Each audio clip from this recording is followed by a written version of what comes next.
So, I've made this really cool prefab called the VRC Picture Loader.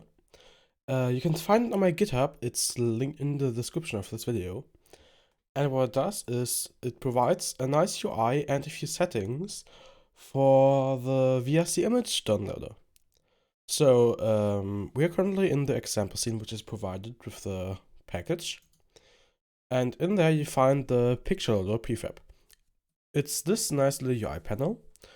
It has load picture buttons on it, and it has a status indicator. You also have a few settings on the side.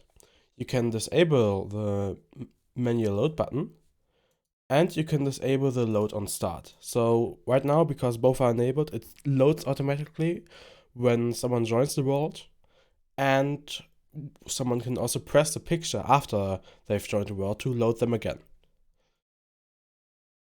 Yes, you have the manager, and on each picture, or for each picture you want to download, you also have your own script. So for example, in the first picture frame, we have the picture here, and it has a picture download script on it, which you can just add to whatever object you want to apply texture to. You provide the link. You provide the link which is used to download the image.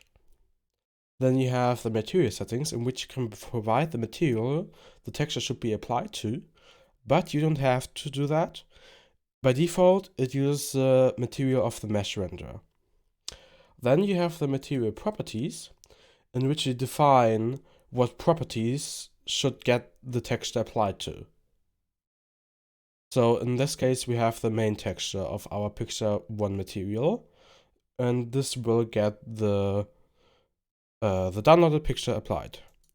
Then we have the loading and error texture.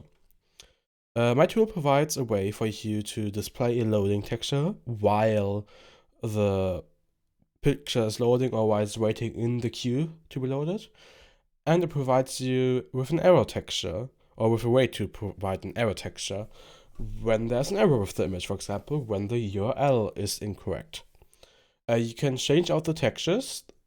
The default ones come with the package, and you can also just disable it if you don't want to. If you leave those empty, it will just set the texture to an empty texture. So for example, when there's an error, it will just set the texture to be empty, or when there's loading, it would just set the texture to be empty. So yeah, if you don't want to use the loading or error texture, just disable it, as you can do here. Yeah, now if we go into play mode, which it takes a while because Unity, yeah, we can see that 1 out of 4 pictures is downloaded. These ones say loading. This one is already downloaded. This one is currently loading. And the last one is an error. As you can see, it applied the error texture there. It also shows you here that 3 out of 4 with 1 error, and that it finished with an error. You can now press load pictures again, and then it starts to load them. And as you can see, it just deleted the texture here because we disabled the use of a loading texture. So yeah, that's what it does. It's available on my GitHub. You can find the link to it below. Hope you like it.